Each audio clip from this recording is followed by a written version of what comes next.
right, folks. Well, you know you're in for a treat when you hear that tune because it means it's time for another episode of the Rec Poker Podcast. I've got the best job in the world. I get to hang out here every week and talk to luminaries from the poker world along with all my friends on the wrecking crew.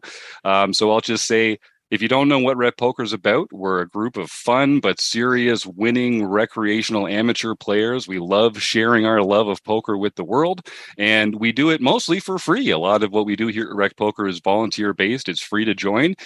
So we'd love for you to go to rec.poker and sign up for a free account right now. All it takes is an email address and a smile. And because so much of it is free, we got to thank our sponsors, the Running Aces Hotel, Racetrack, and Casino, and Mark Bershon over at Website AMP. And we also got to thank our premium members like the amazing Troy Graffentine, who's been a member since way back when. Saw his name come across my screen earlier today, and I just wanted to say, Troy, thank you so much. Your $15 a month helps us immensely with all that we try and do here at Rec Poker. And if you're thinking about joining up into our premium program, I'd encourage everyone to check us out. It's if you use the code Rec Poker, it's only $5 to join for your first month and only $15 a month after that. And you never know who you're going to find around the corner. If you want to find out about our wrecking crew, the group, the kind of core team that puts a lot of our stuff together here, you can go to rec.poker/crew, or you can just listen up because you're about to hear from a few of them right now. Well, I'm Chris Jones. You can find me 5B5 on Twitter or 5x5 in the PokerStars home game. And I'm John Somsky. I am Poker Geek MN everywhere. I'm Rob Washam, and I'm Radman50 just about everywhere. And I think I said my name's Jim Reid. I've got the best job in the world. I'm Bluffsterini in the home games and at Rec Poker Jim on Twitter. We're going to be talking to the one and only Sarah Stefan soon. This is an exciting one. We've been looking forward to getting Sarah on the show for a while. So what the heck? Let's just jump right in. So Sarah, we got a chance to meet officially down in Las Vegas very briefly as part of the rivalry around the tag team event between the Rec Poker teams and the Poker Power teams.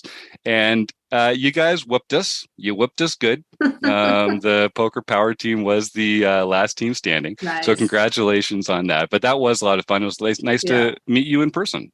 You as well. Yeah. You know, I know that you've known AJ for a while. And so she's always talked about you. So it was good to finally meet you guys as well. Yeah, well, I feel like we have so much in common, our organizations.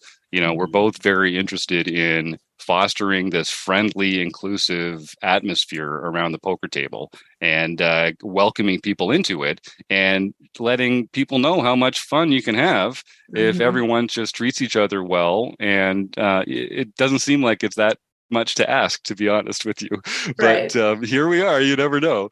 So AJ's a great friend.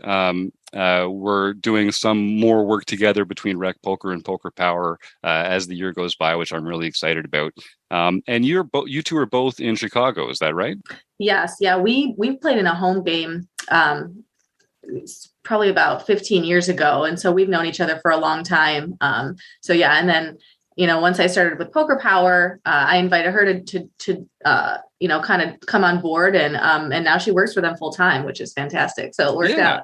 Yeah. So tell me a little bit about that. I guess I didn't get to this point with you yet, but I don't like to put people in boxes unless we're actually on the felt.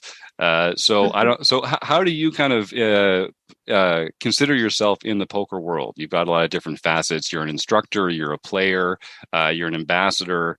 How do you describe yourself when friends ask you, what's your role in the poker world? Yeah, I mean, this is just my passion, my hobby. I have a full-time job. I'm a public school teacher in Chicago.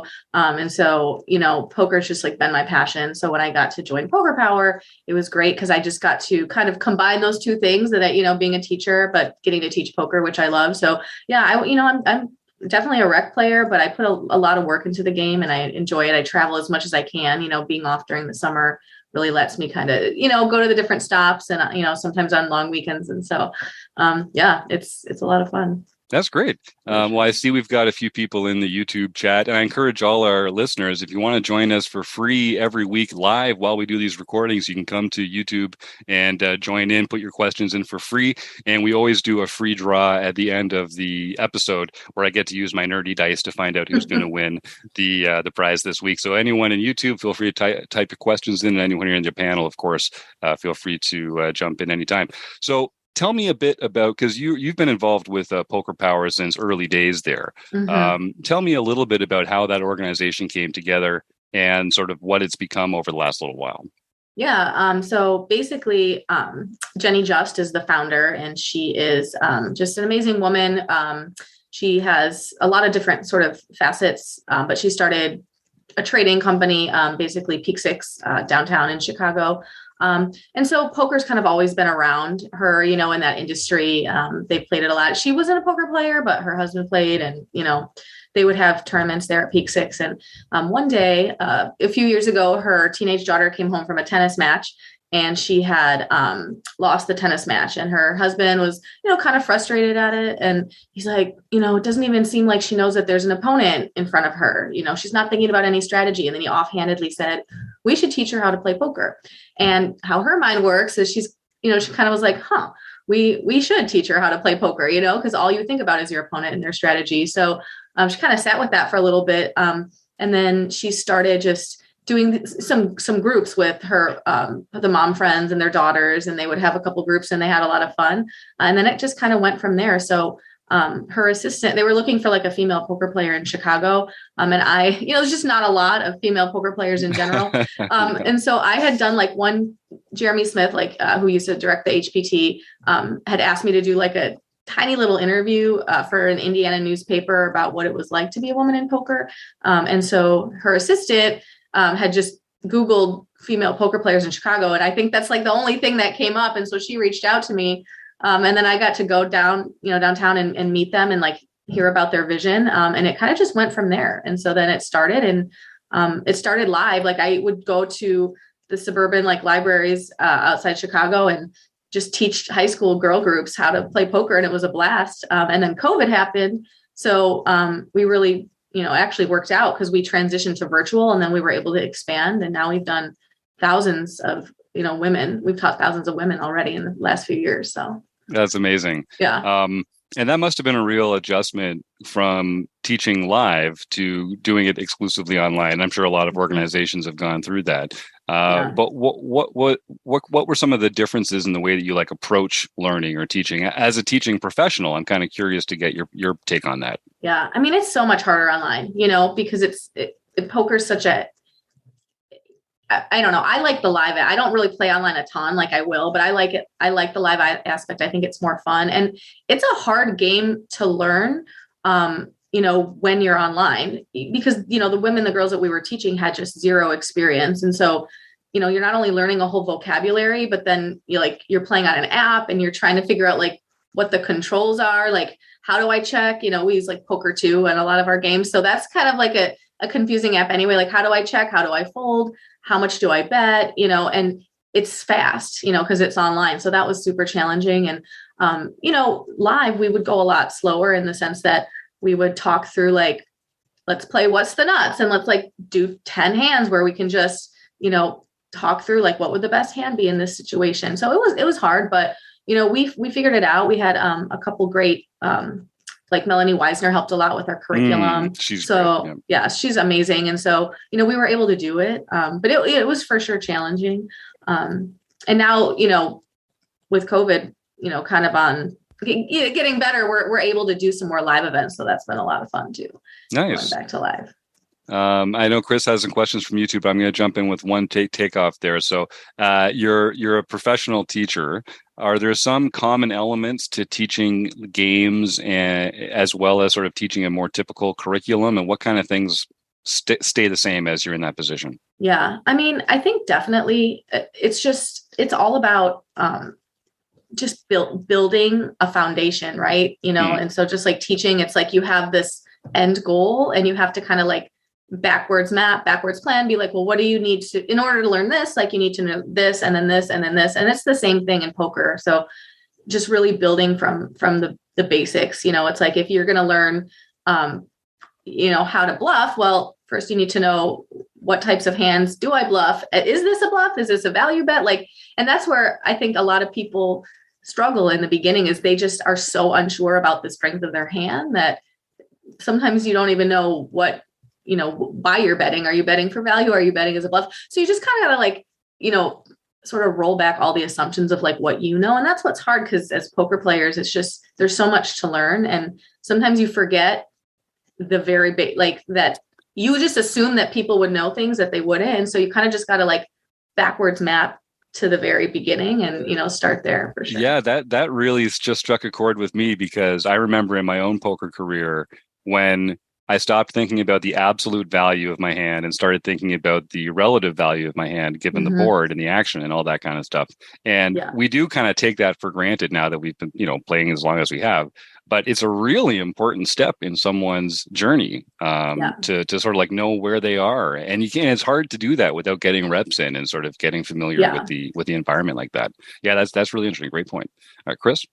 Well, I just add to that. I remember the moment I figured out, this is many years ago, but you can't have a full house without a paired board. You can't have, those things didn't, when I first started playing, that didn't even occur to me. I was like, oh, somebody randomly has a full house, but anyway.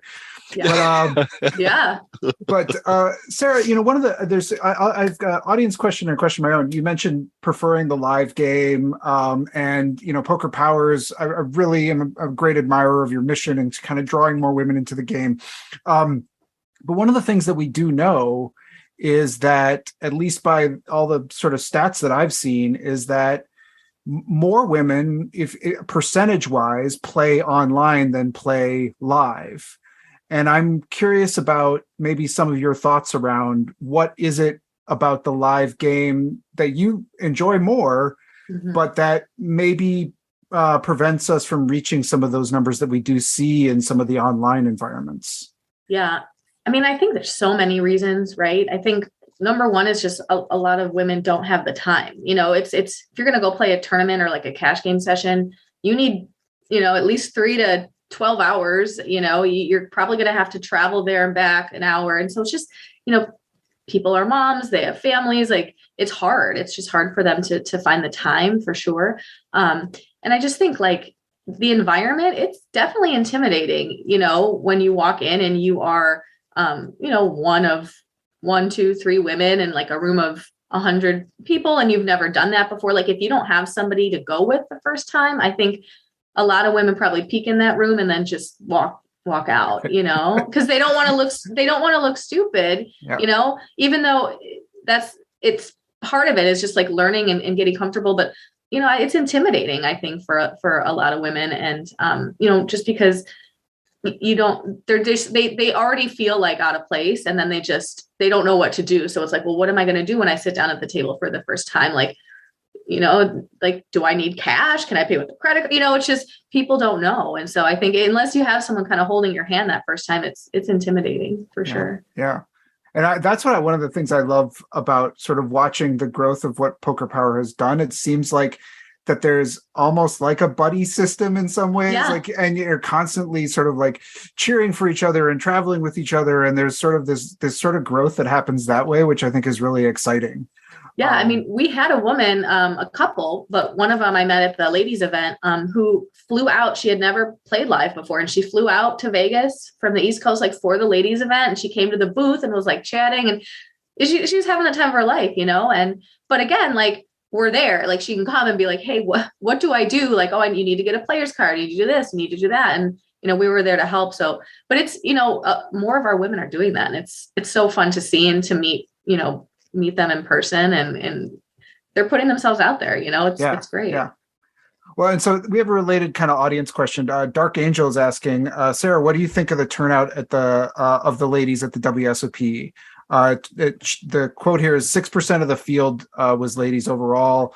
I know in the UK, I've definitely seen it grow from the first ever ladies event, which had 7 players, to now over 100 ladies playing. So what do you think about sort of your experience at the WSOP and sort of the women's turnout at some of these events that you've been seeing? Yeah. Well, I actually don't know this stat, but 6% seems slightly higher, I think, than before. I think it was like 4% maybe last time. So that's great. I think I'm seeing just more women in general for sure at, not as much at the main event, but definitely the side events, the Millionaire Maker, like those types of events. I'd say, God, if I thought about it, probably at least half of the tournaments that I played in had more than one woman, like at my starting table, which is a little bit rare and great. So, I mean, people are definitely becoming more comfortable putting themselves out there more. And, I just think like there's so many more resources now that are accessible to like training and classes and stuff that, hopefully that's causing women to be more comfortable going in there for the first time. Yeah. I mean, I'd love to know 20 years from now, looking back on what the next little while looks like, I'll be really curious to see what are the factors, the variables that people start working on when it comes to this kind of stuff. Because I thought like the tag team event where the beatdown occurred. Okay, fine. Don't have to keep bringing it up, right. Sarah. Okay, get off my back about it. I know. That I thought had a lot of women players in it. Like I had 4 at my table. Every time I looked around, I thought like each table had more than one woman playing it. I mean, it was phenomenal. And maybe there's an element of that like buddy system aspect to that. That did feel like a very social, fun event, even though we were all trying our best. Okay, yeah. we're doing our best over there. Hey, I think me and Kaina went out first, so I can't say anything. It wasn't me. I didn't bust us up. Oh yeah, well, and I should be really clear for our poker listeners that George Sanford, who was my partner, was a perfect partner, and I was the one that put the chips in bad at the end there. Yep, but we talked about it. We're all cool. We're cool, George. Yeah. I don't want to talk to you about women's issues just because you're a woman. As it happens, it's something that we're really focusing on right now. In fact, and I'll just say for our audience members, on August 9th at 7:30 Eastern, Kim Petvet Kilroy is going to be doing her monthly poker empowerment session here at Rec Poker. It's free for everybody to join. You don't need to be a premium member. Tuesday, August 9th at 7:30. She's got some exciting news. We're going to be changing the format of the group, and she would really like to get some more input from some of the other women here at Rec Poker and also beyond. In fact, I might send you a note offline, Sarah, and see if we could get some more voices in the room for that, because it's something that anyway. So on that note, is there something other than just having guys be less dicks at the table? Like, because I think we're attracting a lot of women to the game of poker. And like Chris is saying, like the number of players online versus the number of players live seems to indicate that, it's easier to play online. As you point out, not everyone has time to commit to the live game. But retaining the players that come to the live arena seems to be an issue as much as anything else. And I'm kind of being flippant about it, but do you think there is something other than just being better allies at the table and ostracizing more of the jerks? Yeah, I mean, I just think like there just needs to be more. I don't know. I feel like sometimes, like especially with this year, like they weren't even going to stream the ladies' event online. You know, like there's things like that could be very easily fixed. I just think like, also, I think like poker coming off like mainstream TV, I think that's bad. I mean, you got to have a Poker Go subscription. I mean, most poker players who play a lot probably don't pay for a Poker Go subscription, So I just think like, it just needs to be out there more, in general, in order to attract a newer audience and, because you're not going to really get that exposure. So I think that's important. In order to grow the game. And I just think like it's going backwards for some reason. Yeah. Well, I mean, kudos to Poker Power. I know you guys put a lot of emphasis on getting younger people as well involved. I think that's super important for everybody. Sure. And it should be an attractive game for younger people because it's a place to compete. That's one of the things I love about it is it's an area where I'm going to be able to compete for the rest of my life, hopefully, when my knees and back aren't what they used to be, Right. And I think like for younger people too, it's like a bankroll issue. We have some different clubs in different colleges. I think like if there was some organized way to kind of do like, a system, like a community, like a tournament, where somebody wins a seat to the WSOP, like at different colleges and things like that. I just feel like that could be something fun too. There's definitely things we can do that would be easy, but again, it's like sometimes the game has a stigma, and so people don't even want to hear your idea for it because they're like, oh, gambling, this, that. So that's one issue that we need to overcome in general too. So yeah, that's true. Yeah, sure. A stigma across the board. Yeah. Well, I want to take a quick second and thank some of our international viewers, Dark Angel and Troy, calling in from more than halfway around the world. So good morning to you too, and thanks for coming in there. And Jay Fleming, a new name in the YouTube chat. So nice to see you as well here.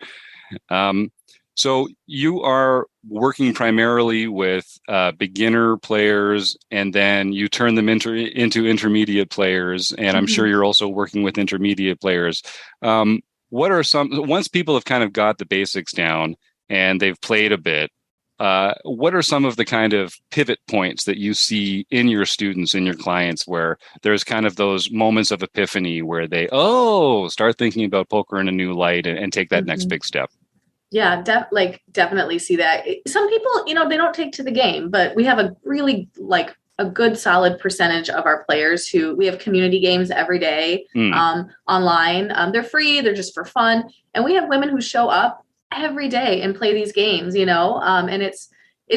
and I monitor them, so it's fun to see their play style change. You can tell the beginning players are still experimenting. They're trying to figure out what to do and what hands to play. And, but then you really see the intermediate players getting a lot better, with their bet sizing, and, they do things like they trap in different places, and they make some really cool bluffs, and they bluff cash sometimes. So it's cool. And it's a great way to build the community. So that's fun to see. And then, then it's great to see them just want to play live. We have a member, Emily, who was one of our first players, and she was at the Aria. We both played a $400 ladies tournament together there. So I got to see her, and you can just see them asking the right questions, and so that's kind of the turning point when you're giving all this information, and you can tell they're taking it in, but a lot of it goes in one ear and out the other. But you can really tell that they get it when they come back with a question for you. They're like, well, hold on, I did this, should I have done this? Or, hey, Emily was asking hey, how do you adjust for cash games instead of tournaments? What's the difference? So you can start to see the light bulbs go off when they have some really good questions and hands that they want to talk about. Oh, that's awesome. Yeah. And sharing that with other people is such a key step in your journey. I know a lot of our members, we used to just read books and listen to the podcast and kind of learn in a silo, but getting involved with a team, putting yourself out there on the forums, getting other people's opinions about what you could have done differently, that was a real game changer for a lot of us. I'm sure it's the same with you and your clients. Yeah, we had two, Tammy and Liz, two of our instructors, just did I think they're finishing up, but they partnered with the Women's Poker Association. They did an advanced class. It was 6 weeks, 1 hour a week. It was not part of the general Poker Power curriculum, but a ton of women signed up for that, and they talked about how to use pre-flop charts and floptimal and that kind of thing. So, it's fun to see some of the women just really, really wanting to work on that strategy. Yeah, nice. Rob, you've got something? I was just curious, as a poker instructor, and we kind of feel that we are ourselves here in our wrecking crew. You obviously had to do some studying of your own. So I'm curious how you progressed your own game enough to feel comfortable enough to start instructing others. Yeah, that's a great question. I think that's so important. I just learned through my friends, and I think COVID actually made me become so much better, because we would have a group of friends where we would play tournaments together and Zoom together, and we would just talk hand histories all night long. You know what I mean? And that to me was just the most beneficial, is what I actually did. And, what should I have done? What were the different things that I could have, actions that I could have chosen to take? And to me, finding people who are better than you and just talking hand histories with them, I think is the most important. And then actually I signed up for Faraz Jaka's coaching program as well. And that's helped a lot too. He's an amazing instructor. The way that he kind of structures his coaching, his group coaching is great. It's really reasonable rate too. So that's been super helpful for me. And then just, I just watch so much poker, anytime there's the WSOP final tables, like I listening to the commentary, I think can be really helpful too. Because you can't get, the game is ever changing. So it's like, you can't get stagnant. You can't just assume that you know enough because, people are going to get better than you. So you definitely have to keep up for sure. That teased me up well for one of my own questions, which is there, a lot of the Wrecking Crew members, we also do coaching with beginner and intermediate players, depending on what they're looking for. We've got a lot of different members here that like to get involved. Is there a sort of like a piece of poker wisdom that you really enjoy imparting to someone who doesn't have it? Like for me, when I'm working with a coaching client and we move into them actually thinking about their opponents having a range of hands and like what that actually means, the hands that could be in that range, that's just like a turning point for them as a player. I get so excited when I get to do that. Is there anything like that for you when you're coaching? I think for me, it was really, it's been valuable to, and I know it sounds simple, but like having a plan. Like whenever I see someone at a table make a huge river bet and get check raised, they don't know what to do. It's like, you didn't think about what you were going to do if that happened. And I think for me, it's like every time I make it do an action, like what am I going, knowing what I'm going to do, like exactly what I'm going to do, no matter what the player does. Like, what if they call? What if they min raise? What if they, make a 4X? Like, then what am I going to do? Like, am I going to call? Am I going to re-raise them? So I just feel like that sort of, and then Melanie did a really nice job with our lesson on that, like just planning ahead. And I think like, that's the most important thing that, a lot of people don't think about. And again, like you have to with your chip stack too, because, you have to use sizing. So like you have the perfect amount of chips left in order to do what you want to do in the hand. And to me, that was just a big turning point for me, is really just thinking through the hand, envisioning the hand till its end and like thinking what I want to do on each street. And that's obviously you have to have been through a few hands in order to kind of even know what that feels like. So I love that that's something you can kind of get to at one point. Yeah. Chris? Sarah, one of the things also that I think Poker Power does is you work with sort of companies and organizations and sort of do trainings based around lessons you can learn from poker. And I'm really intrigued by that because I think poker is a really great sort of training for sort of some life lessons, for some practices in your own life. But I'm curious about, what are some of the key things that you think poker can teach us about sort of things outside the game? Yeah. I mean, I think for me, tilt is such a huge one because you're just going to be put through it on even like this weekend, I went to the MSBT and my stack was roller coaster, so you're put through it so much, and really being able to be even keeled and not let anything rattle you, I think this game teaches you so much, and it's hard to get there. And for me, it took a long time, but I think that is so important because then you can just go through life and really kind of use that same sort of just mantra, I'm not going to let this person bother me. I'm not going to let this situation bother me. It's out of my control. I made the best decision I could, and this is what happened, and not being results oriented, I think is a huge one for us. Because again, did you make the right decision? Yes. Did things go wrong? Yes. It is what it is, there's nothing we can do there. And so the results oriented, the emotional, resilience, I think is important, and learning how to be a good loser. I think is important because poker, you're going to lose 99.9% of the time when you go play a tournament. You're usually not going to win. You're going to lose at some point, whether you're out first or, whether you play second in the tournament, you still lost. And so I think that's a huge lesson, and just, again, perspective taking and being able to just let it roll off your back. I think that's important. Well, and actually, this is a great. So thank you for that, and it's a great segue to an audience question where Dark Angel asks, "How do you manage with burnout, and how do you manage to not tilt and get your mindset right?" So I think you kind of touched on that as being a really important skill. But what are some specific How did you learn those lessons? How did you get to the point where you're managing tilt? Yeah, I think like just the experience, like having a lot of experience where, you know, I don't know, where you're deep in a tournament and you bust, like it can be heartbreaking, right? Because you're so close. Like that happened to me this weekend too. Like I was 26 left and I had like, could have had a million chips, but then the board paired on the river, like again, you know, you're like, not again. But you just, again, it's really detaching yourself from the results. Like, did I play this hand correctly? And am I going to have another chance to try again, you know? And that's too like, and that ties into bankroll a little bit. Like you can't put your whole stock in like one big tournament because that's when you're going to feel so much disappointment. So you want to like make sure you're playing tournaments that you can, you know, afford to continue to try again and again and again. Because, you know, if you put your stock all in one and then you bust, like you're going to be heartbroken, you know. But if you know, like, oh, I can play this tournament again next weekend and the weekend after that, then you know that you're going to have those chances to kind of to take it down and to win. And then like during the moment, you know, sometimes I'll listen to music, I'll take a walk, you know, I'll go outside, get a deep breath, you know, take some deep breaths, come back.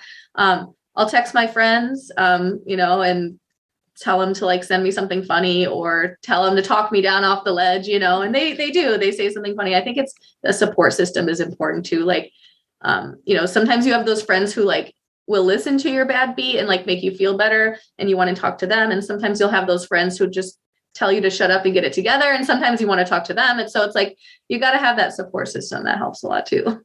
That's a great one. Speaking of support systems, so I want to thank Dark Angel 7091 is Donna Morton, who's a fantastic poker person on Twitter in particular. So folks, everyone should go and follow her at Dark Angel 709. And she's helped lots of poker organizations spread the good word about what they're doing. She helps monitor webinars and moderate stuff like that. So thank you, Donna, for your support. I'm glad we finally got a chance to connect on some of this stuff. Keep up the great work. All right. Well, Sarah, I'm going to give folks one more chance to type any questions in.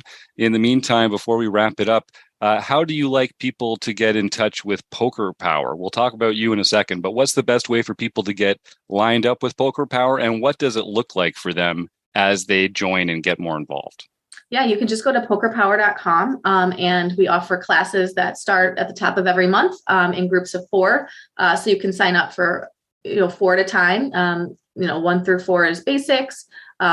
Lessons 5 through 8 are kind of our intermediate breakthroughs, and then lessons 9 through 12 are brilliance. And so you can either start at the beginning and sign up for lesson 1, or if you feel like you have some experience, you could start and sign up for the middle group of lessons. And they're 1 hour a week on Zoom.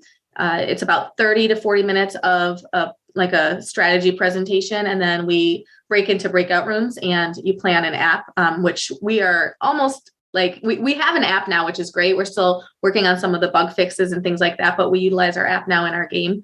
And yeah, you play and get feedback, which is really nice. Is the app can deal cards face up. So with beginners, like we can actually online see the cards. We can talk through what you should do. So yeah, you get some coaching from an instructor during that gameplay. And then you're in our community. We do monthly events.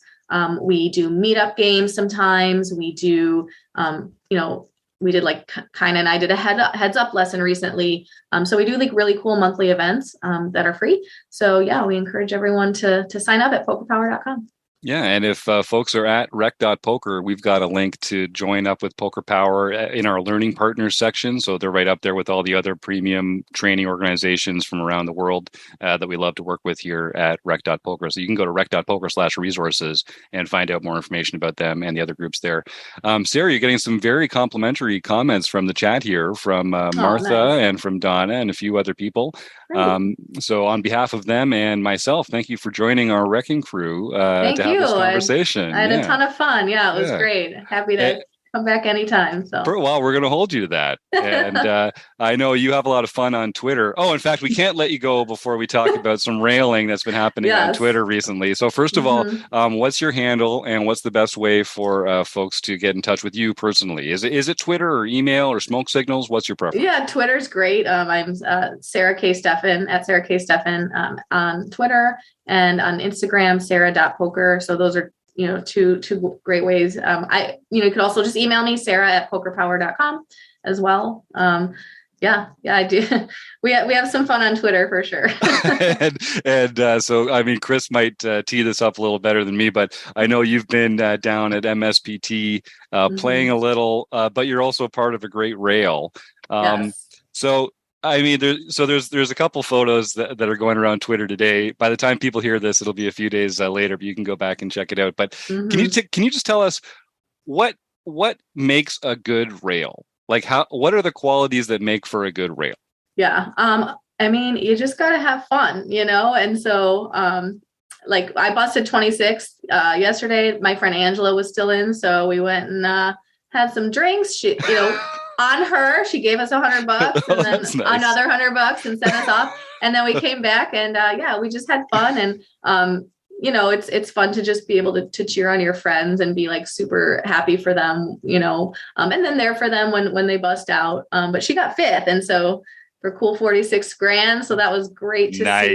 Nice. Nice investment on that $200 worth of drinks too. I know, right? Yes. Yeah. Yeah. We had some of the dealers who were done dealing for the day come and be on the rail. Like our two favorite dealers who are Kathy and Denise, who are the sweetest. And they're the cutest too. Cause every time I see them, they're like, oh, we did good for you today. Or we I'm so glad like they genuinely feel bad if like I bust when they are dealing to me and I'm like, it's not your fault. I feel so bad. It's so cute. So they were there. Great. It was a lot of fun. Yeah. That's great. Well, if people check out your Twitter account, they'll know the photo that I'm talking about. Chris? Yeah. Yeah, just quick question. One last audience question, Sarah. Is Poker Power just available in the US or is it available outside the US? Outside the US, yep. Anywhere in the world. We have clubs all over. So okay, great. Yeah, absolutely. Awesome.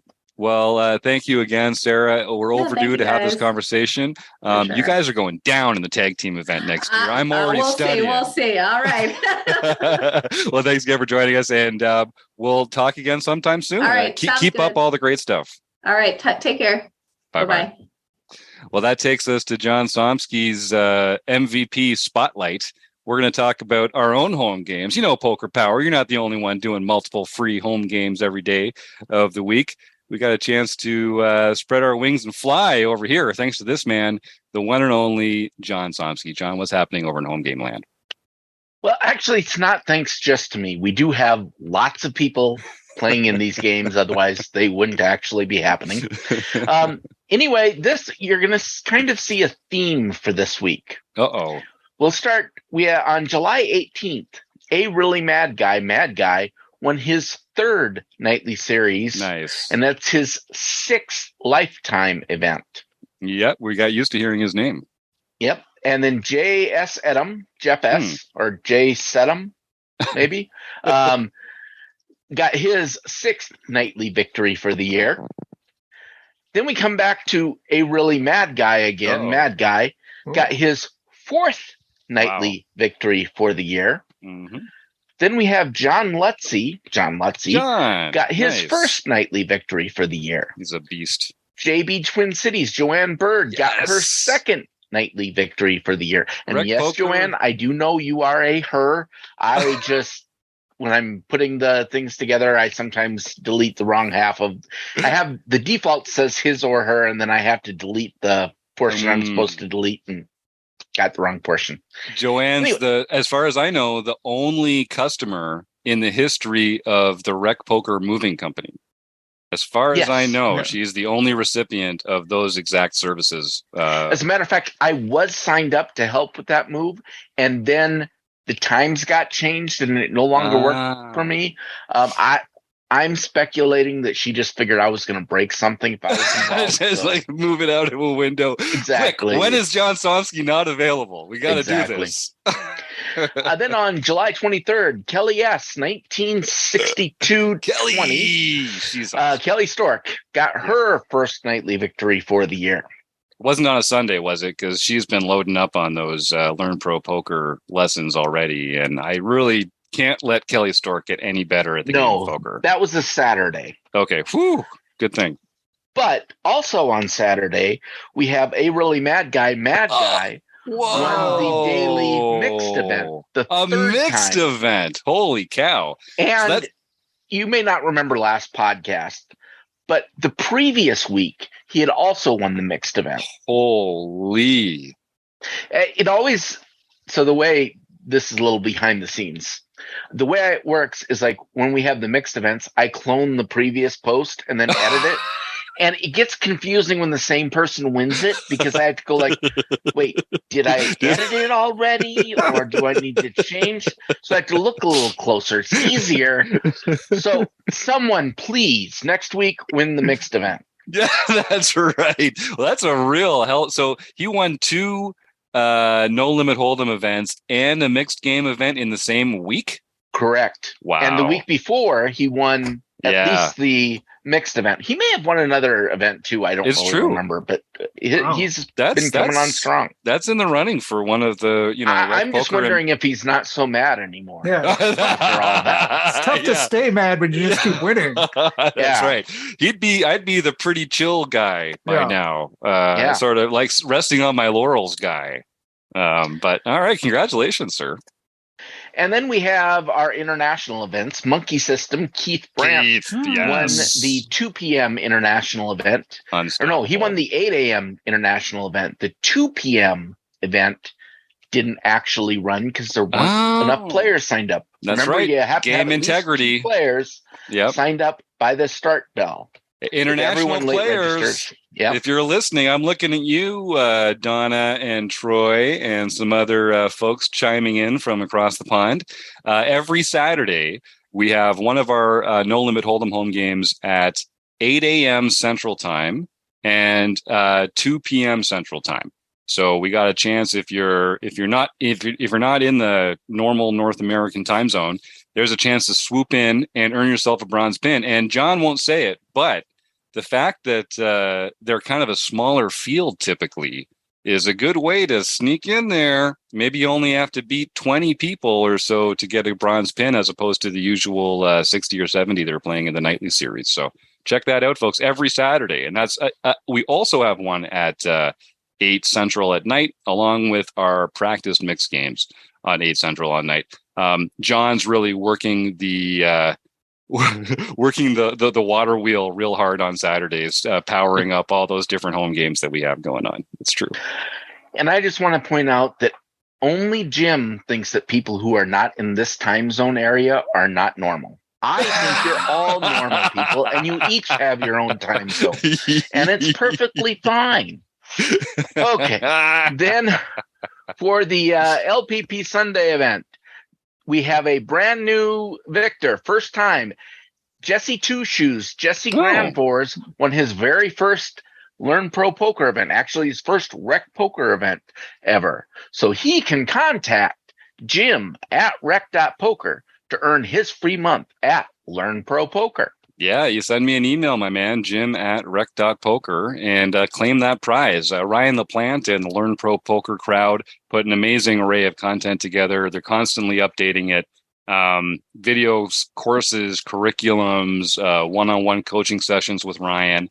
It's a great way to improve, and they're one of our favorite partners over at Learn Pro Poker. So don't miss that opportunity. Send me that email, Jim at rec.poker. Well, thanks, John. So what do you think about the notion of adding a few more home games to each weekday? I think if we spread like an hourly on-demand home game, but a lot of people say that it's not the same if you're not playing in them personally. So there's been a real push to have you a little more present in our 16 daily home games. What are your thoughts on this? Having the tournament director do that sounds good, and I am nominating you to be an excellent tournament director. All right. Well, John and I are going to have to work this out off screen, but I'm excited for all the new things coming over here at Rec Poker. Yes, Donna, I agree, checking in the chat. And I think what John said is perfectly correct, because I think you're all exceptional and extraordinary over there across the pond. And you can keep all that normal stuff for us Yankees and Canuckians. I got my fill of these jerks already. Trust me. So what else is going on? We're recording the seminar tonight. That's every month. Chris Jones hosts a Cards Up. Well, it's Cards Up for him. The rest of us, we're all playing against each other, trying to lock down the theme of the month. And what happens is we have this playing session. We all get to learn a little something about the theme of the month. And then Chris goes off into the lab, consults with his peer and best friend, Dara O'Carney. And then Dara and Chris, those two rascals, deliver a sort of a breakdown of one or two of the hands that our premium members played in that sort of play along seminar. So we call them the deep dive because we dive deeply into a different subject matter every month. And tonight we're recording the the game that's going to be the focus of next month's theme. But Chris, what are we working on this month? And what have you learned anything yourself as you kind of approach some of this material? Well, so the coming month in August will be blind versus blind. We'll be looking at some of the blind versus blind pieces. And then the session we're recording tonight is going to be our September month. It gets confusing because we record things and we do things at different times. But so August is going to be blind versus blind. And then September, we're going to be looking at defending against C-bets. We just spent the last 2 months looking at C-betting in position and C-betting out of position. Then we're going to do a month of blind versus blind work. And then we're just because of the WSOP, we had to throw something in there that was a little less intensive, which we thought blind versus blind could take care of that. And then, so September, the playing session will come back and be talking about C-bets again, but this time from our perspective when we're the player without the initiative, and how do we respond to C-bets? And I really like the way you're approaching this, Chris, because the opportunity to C-bet in position is what Sky Matsuhashi refers to as a bread and butter spot. It's one of the most profitable spots you can find in poker, is being in position with the range advantage, being able to proceed with an aggressive action. So that's something that we really want to study and put in our back pocket. So you followed that up with C-betting out of position, which you'd think would be very similar, but you pointed out some really interesting distinctions. And I think that's something that recreational players really need to learn and pay attention to. Yeah, it's a play. I think it's an area I see a lot of people making very large errors on, because I don't think it's an area people are that well studied in. But what's interesting about it is that the concepts aren't that complicated. Like you go through it in less than an hour. We cover a lot of the material, and it's just pretty clear that you should be c-betting less and on certain boards in particular, and how important it is to build up like a check raising range and some other stuff like that. So that's really impressive. And then I'm really looking forward to this next one, defending against c-bets, because I think recreational players, we tend to be a little wide and loose and passive getting to the flop. Often we want to call and get to the flop and see how our hand does. And that means that we're going to be facing a lot of c-bets. And so knowing what are the boards to proceed on, with what kinds of hands, when to check raise, the sizings you can use, that's going to be really high value for a lot of our members. So I hope folks, like I say, come join Rec Poker for free. And if you want to start taking advantage of our learning material, just use the code Rec Poker to get your first month of premium membership for only $5. It includes access to the archive, all the deep dives that Chris has done over the last few years, all the book studies that Rob's put together, all the study groups that we've done with other pros, our learning with partners videos. All these partners across the world share 15 minutes every month of paywalled premium content that they produce with our team, that we can share it with our premium members and show you how great these sites are, and why you should sign up with them. So if you're considering taking the plunge, it's a good time. It's a good time to get involved with Rec Poker. I'll tell you that much. I'm really proud of what we're putting together here. Rob, speaking of Dara O'Carney, we're working through the book study right now. And what are you tapping away at in your current session? Well, we just finished how the shape of the range changes based on ICM considerations. So in the next session, which will be the third Wednesday of July, we will be discussing deal making. So what happens at the end of a tournament when, two or three people at the table said, "Hey, let's chop this up. I'm done playing. I want to do something else now. Let's chop this up." So what consideration should you be considering when you are asked to make a deal? And it's something that I think especially recreational players like us should look into a little, because it's somewhere where more experienced players are going to be able to actually have a bit of an edge when it comes to deal making, and knowing what the ICM values are, knowing who's willing to give up a little just to make a cash, that kind of thing. So I would say get involved and catch up on, if you can't join the session live, if you're listening a little out of sync, go catch up on some of those book study videos, because that's it sounds boring. Like it sounds like a non-sexy part of poker, but the non-sexy parts of poker is where a lot of the money's made. Sorry, gang. It's in developing an edge in these areas where you have an edge and other people don't. So I would encourage folks to go check it out. 10 years ago, when I was first offered the first deal in a live tournament, I'm sure I was taken advantage of. Right. And when I look at it today and look at where we're at and what the things you should think about, yeah, it's definitely different. And I've been taking advantage of other people now. So I love that. That is a better way to do it. That's definitely a better way to do it. All right. Well, I'll just hit a couple things coming up quickly. I really would like to reinforce the notion of that August 9th, Tuesday the 9th. If you folks want to come together at 7:30 Eastern, particularly if you're any women listeners, please circle that evening. Kim's got some really exciting plans. I don't want to break them on the show here without her to talk about them with me, but she's really been putting some good ideas together, and I think we're going to have some exciting ways for women in particular to share their love of poker, to come and join the group, and to get more out of it than they have been, which would make us all happy here, of course. On Tuesday nights, we've got a couple more months where we're doing our Fun Country Poker online play and hang. So this is only for premium members, but everyone's welcome to join us.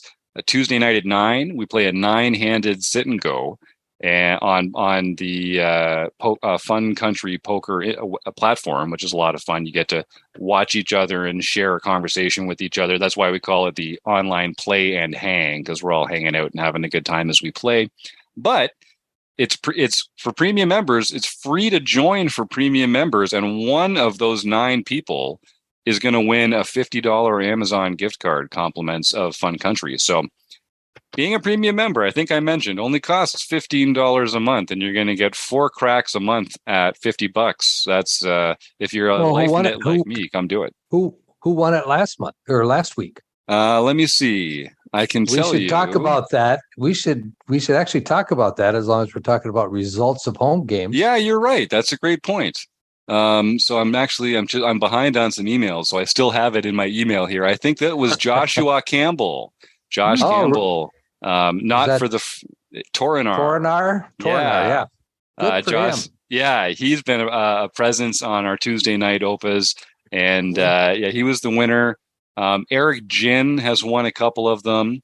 I think James Gibson, my man, the real Jim, he's been in there recently. Yeah, it's not just bowling; he knows what he's doing. And we've had some other members in there too. Winning, even I won one of them, if you can believe it. No. They let anybody win these, apparently. Unreal. What? Yeah. I can't believe that. Rigged. I'm not sure that this software must not have all the bugs worked out yet. yeah, that's right. Asterisk on the Jim win. But that's been a lot of fun, and I've really enjoyed working with Scott and the Fun Country poker group. That's a great way for folks to get involved and give that a try. And then we saw, I guess, when's the next monkey system study group coming up? That's going to be on Thursday, August 4th at 7:30 Eastern. That's a great, you heard of Keith Brandt earlier tonight, one of the Wrecking Crew members who's been killing it in the home games, of course, like everyone else. He has his own monthly study group with off-table tools and ways that you can study and practice when you're not on the felt. And that's a great opportunity for folks to pick up some tips on how to improve. And I guess the last thing I'll just say is if you're enjoying the home games, we're going to be doing our next Heads Up bracket event in September. So you've got a little time to start planning that out, but it'll be the third Saturday in September at 3:00, and get that circled so that you can join our Marek Madness production in January, February, Marek. Yeah, there you go. So we've got a little time to get ready for that, but we do our Marek Madness ladder bracket every year, and this is your way to win an entry. So I hope you get a chance to check that out. All right, folks, should we let this group out of here and roll on home? Yeah, I see Joe Cool in the chat. That's right. For one thing, I'll cry whenever I want. And yeah, it's totally rigged. It's totally rigged. Yeah, I had God mode on. It's the only way I win anything. So yeah, I want to thank, is there anything else, fellas, before we roll on out of here? Seeing a bunch of smiling, nodding, shaking heads. So then, of course, I want to thank Sarah Stefan from Poker Power for coming and having a great conversation with us. And all our fantastic YouTube. Oh, we got to do the contest. Okay. So you know the rules. Type the word contest into the chat tonight. We're going to give a free month of Rec Poker Premium membership to whoever I roll the lucky die for. So I'll give folks a chance to just type the word contest into the chat box there. And I will say that we've been rolling a lot of ones lately.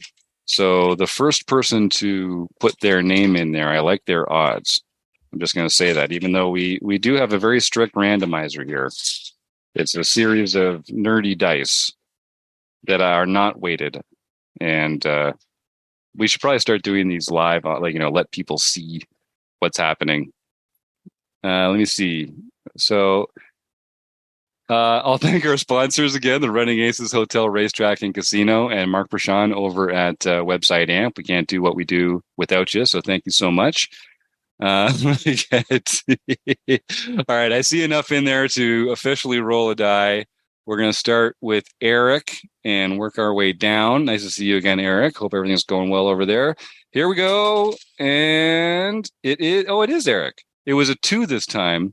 But since we only had enough people in there, I divided it by 2, and 1 and 2.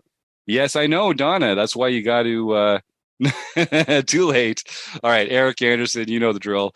Send me an email, jim@rec.poker, and we'll get you all sorted out. So thank you to everyone there, to John Somsky, Rob Washam, and Chris Jones, for Steve Fredland for putting this whole thing together, and mostly to you, the listeners. Thank you so much, and have a great week.